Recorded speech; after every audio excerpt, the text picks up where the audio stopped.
ആഗോള അയ്യപ്പ സംഗമം സംഘടിപ്പിച്ചതുമായി ബന്ധപ്പെട്ട് CPIM സംസ്ഥാന സമിതിയിൽ വിമർശനം.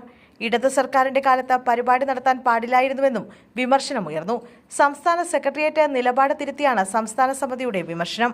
അതേസമയം ശബരിമല സ്വർണ്ണക്കൊള്ളക്കേസിൽ പ്രതിയായ A. പത്മകുമാറിനെതിരെ നടപടിയെടുക്കാത്തത് തെറ്റായെന്നും സംസ്ഥാന സമിതിയിൽ വിമർശനമുയർന്നു. ജനങ്ങളിലേക്ക് കടന്നുചെല്ലാൻ വേണ്ടി സമുദായ നേതാക്കളെ കൂട്ടുപിടിക്കുന്ന രീതി അവസാനിപ്പിക്കണമെന്നും സംസ്ഥാന സമിതിയിലെ നേതാക്കൾ പറഞ്ഞു. ആഗോള അയ്യപ്പ സംഗമം എന്ന പേരിൽ തന്നെ പിഴവ് സംഭവിച്ചെന്നാണ് CPIM-ൽ വിമർശനം ഉയർന്നിരിക്കുന്നത്.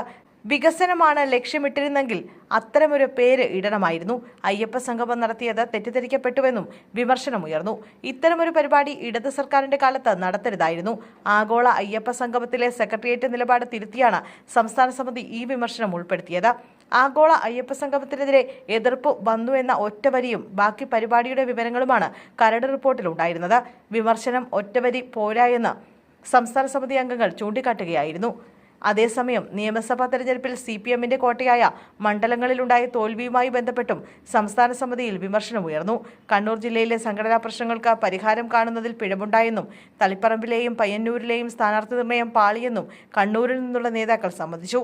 സമുദായ നേതാക്കളെ ആശ്രയിക്കാതെ ജനങ്ങൾക്ക് ഇറങ്ങിച്ചെല്ലാമെന്നാണ് സമിതി മുന്നോട്ട് വെച്ച മറ്റൊരു നിർദ്ദേശം.